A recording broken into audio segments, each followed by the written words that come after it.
নমস্কার সকলকে, টিকা সরকারের চ্যানেল থেকে আপনাদের সবাইকে স্বাগত।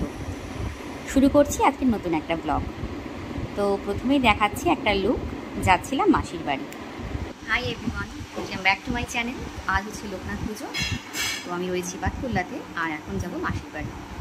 তো সবারই নিমন্ত্রণ আছে, তো সকাল সকাল যাচ্ছি কারণ গিয়ে অঞ্জলি দেবো। তো দেখতে থাকো সারাদিন কী কী হয়।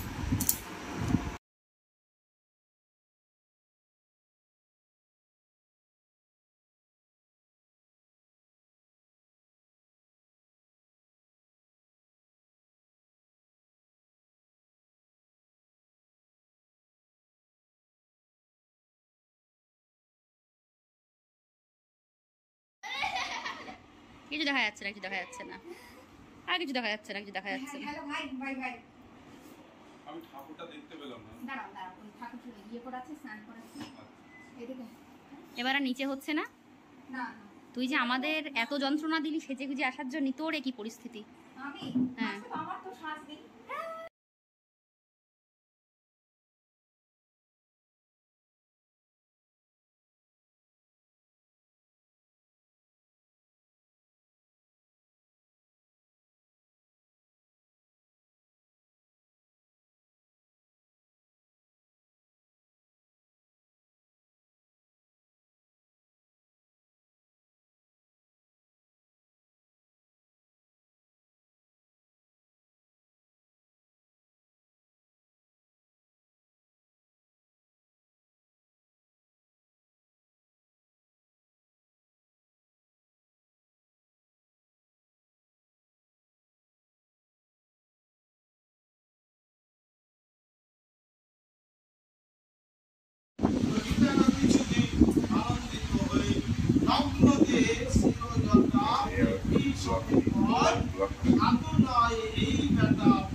ঠাকুরমশাই কিন্তু অনেক সকাল সকালই পুজোতে বসে গিয়েছিলেন, আর আমরা যারা যারা পুজো দেব মানে অঞ্জলি দেবো বলে ভেবে রেখেছিলাম তারাও বসে পড়েছিলাম।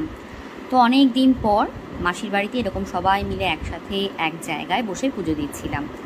তো চলো পুজোর কিছু ভিডিও আবার দেখে নিই।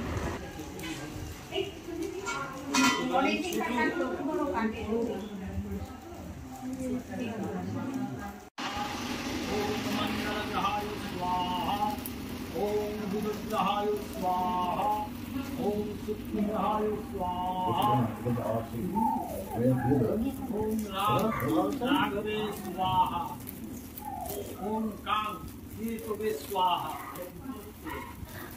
ओम गुरुदेवाय स्वाहा ओम गुरुदेवाय स्वाहा ओम गुरुदेवाय स्वाहा ओम गोपालाय स्वाहा। অঞ্জলি দিয়ে হোমের ফোঁটা নিয়ে শরবত দিয়ে আমরা উপোস ভাঙলাম। যদিও বলা হয় বাবা লোকনাথের পুজোয় কিন্তু কিছু না কিছু তরল জাতীয় জিনিস খেয়ে তবেই উপোস করতে হয়, মানে একদম নির্জলা উপোস কিন্তু রাখতে নেই, আমার মাসি বলছিল। তো যাই হোক, তারপর প্রসাদের পালা। দেখে নাও কত কিছু ছিল প্রসাদে, লুচি, পোলাও, ফল প্রসাদ, বেগুন ভাজা, পায়েস, পনিরের তরকারি, অনেক কিছু। আর এই সবটা কিন্তু বাড়ির মধ্যে রান্না হয়েছিল। আর দুপুরে আলাদা করে আবার রান্না হয়েছিল ভাত, ডাল, আলু পটলের ঝোল, অনেক কিছু। তো দুপুরবেলা একদমই খাওয়ার ইচ্ছা ছিল না, কারণ আমরা অনেকটা বেলায় প্রসাদ খেয়েছিলাম, 1টার দিকে প্রায়। তো তারপরে আর খাওয়ার মতো পরিস্থিতি থাকে না। তো এখান থেকে খাওয়া দাওয়া সেরে আমার বর তো খায়নি, আমরা ওই কোনো রকম একটু আধটু খেয়েছিলাম দিদার বকার চোটে। আমরা 3 জনে মিলে আবার বেরিয়ে পড়েছিলাম বাড়ির উদ্দেশ্যে। ও বলেছিল রাতে থাকবে না, এবার যেহেতু যাচ্ছেই তো বাবা মার সঙ্গে দেখা না করলে আবার বাবা মায়ের মন খারাপ হয়ে যাবে, সেই জন্যে আর ওখানে দেরি না করে আমরা বেরিয়ে পড়েছিলাম। যদিও প্রায় বিকেল বিকেল হয়ে গিয়েছিল, তবুও যেটুকুই হোক বাবা মা ওকে দেখলে একটু হলেও খুশি হবে। তো চল বাড়ির পথে যাই এবার।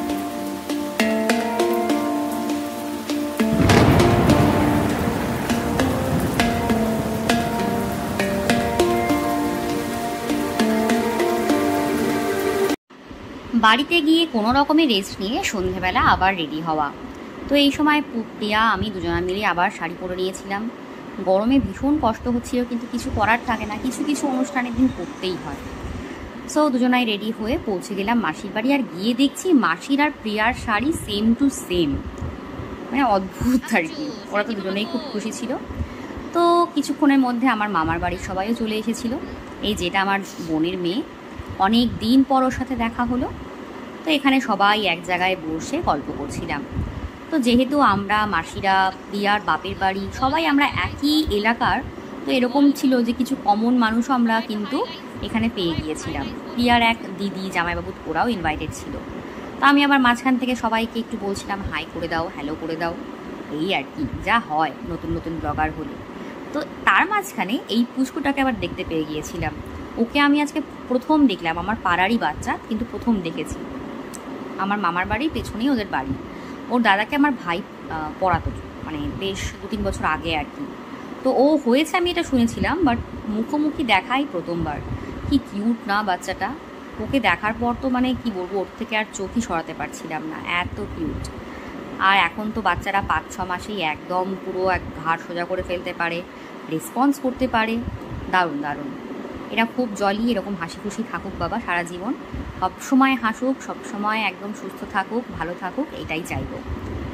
সো ওকে দেখে আমার আবার সন্দেশের কথাও মনে পড়ছিল। তো মাঝখানে আবার সন্দেশের সাথে কথাও বলে নিয়েছিলাম।